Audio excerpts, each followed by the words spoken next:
وقابريا ووطني وقلكادايا ووطني وقابريا ووطني وقلكادايا ووطني كوقبا كرايا ووطني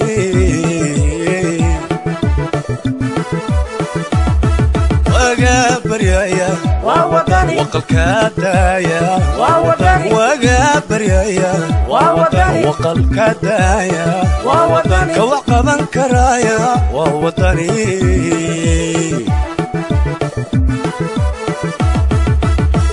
عقلي وعليك كرامتي وكر علمي لو وقتي ولا صدى ووطني ووطني اسمي وطني ووطني اسمي وطني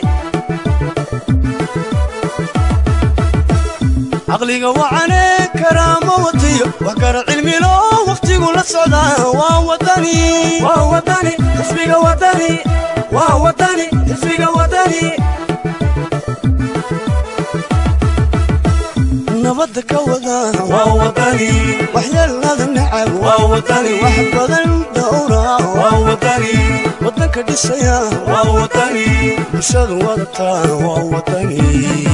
iyadoo la galay wajiga saddexaad oo la doorashooyinka qaranka Soomaaliland oo ahayd xisbiga wadani maalintiisii koobaad ayaa waxa gabi ahaan bagayga dalka Soomaaliland maanta ay ahayd maalinta Ciid Fitrida oo kale halkan waa magaalada Bure xarunta gobolka Togdheer waana gobolka ay ku tartamayaan xisbiyada qaranku waxaana gabi ahaan basaaka lagu waabaristay taageerayaasha xisbiga wadani oo tuban goobaha fagaarayaashaasiiba goobta khayriyada oo ahayd goobtii lagu talagalay isu soo baxa taageerayaasha reer wadani waxa uu ahaa mid fariin u diraya maaganayaasha kale waxayna cod suugan dhawaaq dheer ku celcelinayeen weerar ay kamid ahaayeen dalku wuxuu u baahan yahay isbedel shacabka reer Togdheer gaar ahaan reer Burco waxay ahaayeen kuwa saaka ku waabaristay jawi farxadeed oo ku muujinayeen cududooda taageero waxayna gabi ahaanba joogsaday socodka gaadiidka waqti saacada qaatay shacabka loo baneeyay wadooyinka halbowla waa magaalada Burco si ay ugu soo bandhigaan shucuurtooda iyana waxaan meesha ka maqnaan ciidanka nabadgelyada ee booliska iyaguna sugayay ammaanka reer Togdheer Burco waa mid u baahan isbedel waxayna meesha ka baxday kala tafaraaruq reer Burco iyadoo isku duuban waxay maanta u ahayd maalintii guusha waxayna soo dhaweynayeen 13 bisha koowaad sanadkan gudihiisa waa maalinta ay kala dhaqaaqi doonaan asxaabta qaranka Burco waxay sidoo kale maanta laga dareemiyay dhaqdhaqaaqi 2010 tan iyo markii madaxweyne Siyaaya ka sharaxna xisbiga kulmiye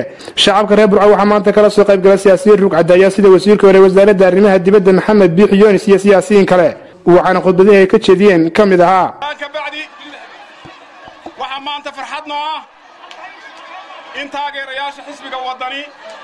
oo cududooda iyo aqligooda iyo awoodooda ku muujinaya maalintii ay campaign-ka u lahaayeen Allahu akbar Allahu akbar Allahu akbar wadani ha guulaysto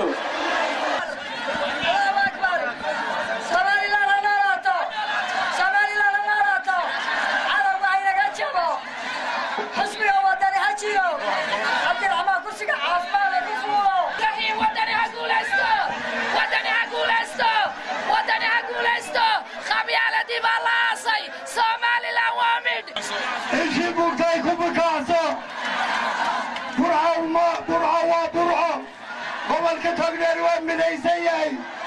ninkii wax kala ka sheegaya waad aragtaa jamaahiirta kumaakumka iyo kumaakumka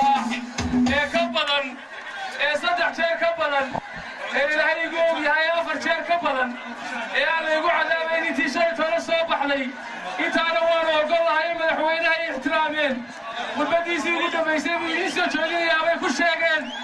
waynu sagootinayna madaxweynaha laakiin muuse waxa ay igu ballamidii way dhamaatay waxaan aad idinku mahadnaqayaa isubaxan ballaaran ee nagu soo dhaweyseen ee ku muujiseen cududiinii ee quruxdu ku dheehan tahay guushii wadani baa muujiseen waa aragteen shalayto in dadka lagu beerlaxabsanayay madaxweynaha u soo baxa isagaa khudbad bixinaya shacbiga reer Burco iyo Soomaaliland iyo Togdheer iyo meel kastoo Soomaaliland ku taala way tashadeen guushi waa wadani guushi waa wadani guushi waa wadani guushi waa wadani waa xisbiga la dagaalamaya qabyaaladda waa xisbiga maanta la dagaalamaya in idin kala qaybiyo hawsha ay wadaan ay ogsoon tihiin in dib la idinku xidho qoob ma ogolin in la idin kala qaybiyo ma ogolin kulmiye wuxuu ku guulaystay inuu kala qaybiyo wuxuu ku guulaystay inuu Burco laba ka dhigo wuxuu ku guulaystay inuu maanta murashax keenayna kala qaybiya waxaanu idin leenahay walaalayaal waxaanu idin wadnaa murashax guul keenay oo idin midaynaya oo aan idin kala firdhinayn maanta ka doonaya murashaxnimada hantidii ubadu haysta hantidiinii buu haystaa war markaasaa ina wadi karaa markaasaa ina midayn karaa markaasaa wuxuu inoo qaban karaa war wuu ina kala qaybiyey waxaanu idin leenahay walaalayaal maanta wuxuu ku tashaday inuu madaxweynihii meel kasta geeyo uu yidhaahdo igu ballami war miya laynagu ballaminayaa cid xor baynu nahay farteennaynu ku codaynaynaa wuxuu awal odhan jiray hebel iga reeba waa la socoteen anigu waxaan ninkii la tartamayey ninkii laga boobay waa ogeydeen 14 cudud weyn oo wasaaradii ummadda ugu weyneed baanu maalin cad kaga baxnay xaqdarraan uga baxnay cadaaladdarraan uga baxnay dimuqraadinimadii laga talaabsadaan uga baxnay waa ogeydeen